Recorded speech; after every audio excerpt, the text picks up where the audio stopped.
ನವದೆಹಲಿಯಲ್ಲಿ ನಡೆದ ಸರ್ವಪಕ್ಷ ಸಭೆ ಕೂಡ ಆರಂಭವಾಗ್ತಾ ಇದೆ. ಸಭೆಯಲ್ಲಿ ವಿಪಕ್ಷಗಳ ಜೊತೆ ಆಪರೇಷನ್ ಸಿಂಧೂರ್ ಬಗ್ಗೆ ವಿವರಣೆ ಕೊಡಲಾಗ್ತಾ ಇದೆ.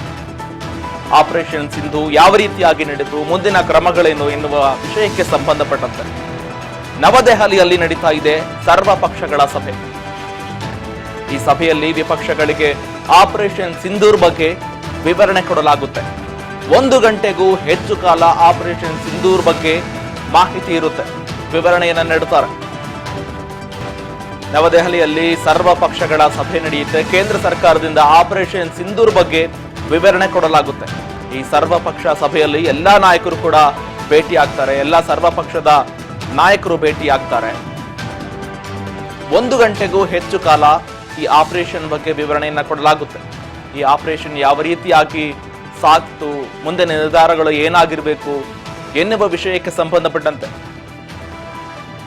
ಈಗಾಗಲೇ ಮುಂದಿನ ಕ್ರಮಗಳನ್ನ ಕೂಡ ತೆಗೆದುಕೊಳ್ಳುವ ವಿಷಯಕ್ಕೆ ಸಂಬಂಧಪಟ್ಟಂತೆ ಸರ್ವಪಕ್ಷದ ನಾಯಕರನ್ನ ಒಗ್ಗಟ್ಟಾಗಿ ತೆಗೆದುಕೊಂಡು ಹೋಗುವ ಸನ್ನಿವೇಶ ಇರುತ್ತೆ. ಹಾಗಾಗಿ ಸರ್ವಪಕ್ಷದ ನಾಯಕರ ಅಭಿಪ್ರಾಯವನ್ನ ಕೂಡ ಸಂಗ್ರಹಣೆ ತೆಗೆದುಕೊಳ್ತಾರೆ. ಎಲ್ಲ ನಾಯಕರು ಕೂಡ ಈಗಾಗಲೇ ನಾವು ಕೇಂದ್ರ ಸರ್ಕಾರದ ಬೆಂಬಲವಾಗಿ ನಿಲ್ತೇವೆ, ಕೇಂದ್ರ ಸರ್ಕಾರ ಯಾವ ನಿರ್ಧಾರವನ್ನ ತೆಗೆದುಕೊಂಡ್ರು ನಮಗೆ ಅವರ ಸಹಮತ ಇರುತ್ತೆ ಅಂತ ಹೇಳಿಕೆ ಕೊಟ್ಟಿದ್ದಾರೆ. ಈಗಾಗಲೇ ಆಪರೇಷನ್ ಸಿಂಧೂರ್ ಯಾವ ರೀತಿಯಾಗಿ ನಡೆಯಿತು ಎನ್ನುವ ವಿಷಯಕ್ಕೆ ಸಂಬಂಧಪಟ್ಟಂತೆ ದೆಹಲಿಯಲ್ಲಿ ಸರ್ವಪಕ್ಷಗಳ ಸಭೆಯನ್ನ ಕೇಂದ್ರ ಕರೆದಿರುವಂಥದ್ದು.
ನವದೆಹಲಿಯಲ್ಲಿ ನಡೀತಾ ಇರುವ ಸರ್ವಪಕ್ಷಗಳ ಸಭೆಯಲ್ಲಿ ವಿಪಕ್ಷ ನಾಯಕರೆಲ್ಲರೂ ಕೂಡ ಈ ಆಪರೇಷನ್ ವಿವರಣವನ್ನ ಕೂಡ ಅವರಿಗೆ ನೀಡಲಾಗ್ತಾ ಇದೆ. 1 ಗಂಟೆಗೂ ಹೆಚ್ಚು ಕಾಲ ಈ ಆಪರೇಷನ್ ಸಿಂಧೂರ್ ಬಗ್ಗೆ ವಿವರಣೆಯನ್ನ ಕೊಡ್ತಾರೆ. ಕೇಂದ್ರ ಸರ್ಕಾರದಿಂದ ಈ ಆಪರೇಷನ್ ಸಿಂಧೂರ್ ಬಗ್ಗೆ ವಿವರಣೆ ಕೊಡ್ತಾರೆ. ಸರ್ವಪಕ್ಷಗಳ ಯಾವ ರೀತಿಯಾಗಿ ಒಗ್ಗಟ್ಟಾಗಿರಬೇಕು ಎನ್ನುವ ವಿಷಯಕ್ಕೆ ಸಂಬಂಧಪಟ್ಟಂತೆ ಕೂಡ ಎಲ್ಲರೂ ಕೂಡ ಒಂದು ರೀತಿಯಾಗಿ ಬಹುಮತವನ್ನ ಕೊಟ್ಟಿದ್ದಾರೆ. ನಾವೆಲ್ಲರೂ ಕೂಡ ಅವರ ಪರವಾಗಿರ್ತೀವಿ, ಕೇಂದ್ರದ ಪರವಾಗಿರ್ತೀವಿ ಅಂತ ಒಗ್ಗಟ್ಟಿನ ಜಪವನ್ನ ಕೂಡ ಸರ್ವಪಕ್ಷದ ನಾಯಕರು ಕೂಡ ಕೇಂದ್ರದ ಮುಂದಿಟ್ಟಿದ್ದಾರೆ. ಈಗಾಗಲೇ ಆಪರೇಷನ್ ಸಿಂಧೂರ್ ಯಶಸ್ವಿ ಕಾರ್ಯಾಚರಣೆ ಆಗಿದೆ. ಯಾವ ರೀತಿಯಾಗಿ ನಡೀತು, ಹಿನ್ನೆಲೆ ಯಾವ ರೀತಿಯಾಗಿ ತಯಾರಿ ಇತ್ತು, ಮುಂದಿನ ನಿರ್ಧಾರಗಳೇನಾಗಿರಬೇಕು, ಮುಂದಿನ ಕ್ರಮಗಳೇನಾಗಿರಬೇಕು ಎನ್ನುವ ವಿಷಯಕ್ಕೆ ಸಂಬಂಧಪಟ್ಟಂತೆ ಸರ್ವಪಕ್ಷ ಸಭೆಯಲ್ಲಿ ಸೇನಾ ಪಡೆಗಳಿಗೆ ಅಭಿನಂದನೆಗಳನ್ನ ಸಲ್ಲಿಸುವ ಮುಖಾಂತರವಾಗಿ ಈ ಸರ್ವಪಕ್ಷ ಸಭೆಯಲ್ಲಿ ರಕ್ಷಣಾ ವಿಚಾರಣೆಗೆ ಸಂಬಂಧಪಟ್ಟಂತೆ ಜೊತೆಗೆ ಕೇಂದ್ರದ ಮುಂದಿನ ನಿರ್ಧಾರಗಳೇನಾಗಿರಬೇಕು, ವಿಪಕ್ಷಗಳ ಬೆಂಬಲ ಯಾವ ರೀತಿಯಾಗಿರಬೇಕು. ಈಗಾಗಲೇ ಒಂದು ಕಡೆ ವಿಪಕ್ಷಗಳು ಕೂಡ ಸಂಪೂರ್ಣ ಬೆಂಬಲ ನಮಗಿದೆ, ಸಂಪೂರ್ಣ ಬೆಂಬಲ ನಾವು ಕೇಂದ್ರಕ್ಕೆ ಕೊಡ್ತೀವಿ ಅಂತ ಕೂಡ ಹೇಳಿಕೆ ಕೊಟ್ಟಿದ್ದಾರೆ. ಪಾಕಿಸ್ತಾನ ಮತ್ತು ಪಾಕ್ ಆಕ್ರಮಿತ ಕಾಶ್ಮೀರದಲ್ಲಿರುವ 9 ಭಯೋತ್ಪಾದಕ ನೆಲೆಗಳ ಮೇಲೆ ಈಗಾಗಲೇ ದಾಳಿ ಆಗಿದೆ. ಹಲವರು ಉಗ್ರರು ಕೂಡ ಅವರ ನೆಲೆಗೆ ಹೋಗಿ ಹುಟ್ಟಡಗಿಸಲಾಗಿದೆ. ಆ ವಿಷಯ ಸಂಬಂಧಪಟ್ಟಂತೆ ಯಾವ ರೀತಿಯಾಗಿ ಆಪರೇಷನ್ ಆಯಿತು ಸಿಂಧೂರ್ ಬಗ್ಗೆ ಮಾಹಿತಿ ಕೊಡ್ತಾರೆ. ಈಗಾಗಲೇ ನಾಯಕರಿಗೆ ಈ ಬಗ್ಗೆ ಕೇಂದ್ರ ಕೂಡ ಸರ್ವಪಕ್ಷ ಸಭೆಯನ್ನ ಕರೆದುಬಿಟ್ಟು ಇದೇ ವಿಷಯಕ್ಕೆ ಸಂಬಂಧಪಟ್ಟಂತೆ ಮಾಹಿತಿಯನ್ನ ಕೊಡಲು ಮುಂದಾಗ್ತಾ ಇದ್ದಾರೆ. ಅಮಿತ್ ಶಾ ಅವರಿಗೂ ಸೇರಿದಂತೆ ಜೊತೆಗೆ ಭದ್ರತಾ ಸಲಹೆಗಾರ ಅಜಿತ್ ದೋವಲ್ ಕೂಡ ಇರ್ತಾರೆ. ಜೊತೆಗೆ ಮಲ್ಲಿಕಾರ್ಜುನ ಖರ್ಗೆ ಲೋಕಸಭೆ, ಇವರೆಲ್ಲರೂ ಕೂಡ ವಿಪಕ್ಷ ನಾಯಕರೆಲ್ಲರೂ ಕೂಡ ಈ ಸಭೆಯಲ್ಲಿ ಭಾಗಿಯಾಗಿದ್ದಾರೆ ಕೂಡ. ಇಂದಿನ ಸಭೆಯಲ್ಲಿ ಪ್ರಮುಖ ವಿಷಯಗಳ ಬಗ್ಗೆ ಮಾತನಾಡ್ತಾರೆ. ಜೊತೆಗೆ ಮುಂದಿನ ಯಾವ ನಿರ್ಧಾರ ಇರಬೇಕು, ಲಷ್ಕರ್ ಎ ತೊಯ್ಬಾ ಆ ಪ್ರಧಾನ ಕಚೇರಿ ಮೇಲೆ ದಾಳಿಯಾಗಿದೆ, ಅಲ್ಲಿರ್ತಕ್ಕಂಥ ಅವರ ಕುಟುಂಬದ 10 ಜನರು ಕೂಡ ಸತ್ತೋಗಿದ್ದಾರೆ. ಇನ್ನಿತರ ಆ ಅಡಗು ತಾಣಗಳು ಅವರು ಏನು ಟೆಂಟ್ಗಳನ್ನ ಹಾಕಿಕೊಂಡ್ರು, ಅವರ ಮನೆಗಳಲ್ಲಿ ನಿವಾಸ ಮಾಡಿಕೊಂಡಿದ್ರು, ಎಲ್ಲವೂ ಕೂಡ ಪ್ರಮುಖವಾಗಿ 9 ಅವರು ವಾಸವಾಗಿರ್ತಕ್ಕಂಥ ಮನೆಗಳ ಮೇಲೆ ದಾಳಿಯಾಗಿದೆ. ಮುಂದಿನ ನಿರ್ಧಾರ ಯಾವ ರೀತಿಯಾಗಿರಬೇಕು? ಒಟ್ಟಾರೆಯಾಗಿ ಟಾರ್ಗೆಟ್ ಇಟ್ಟಿದ್ದು ಪಾಕಿಸ್ತಾನದಲ್ಲಿ 48 ಉಗ್ರ ತಾಣಗಳಿದಾವೆ ಅಂತ. ಆ 48ರ ಪೈಕಿ 9 ಉಗ್ರ ತಾಣಗಳ ಮೇಲೆ ದಾಳಿಯಾಗಿದೆ. ಈಗಾಗಲೇ ಹಲವರು ಸತ್ತಿದ್ದಾರೆ.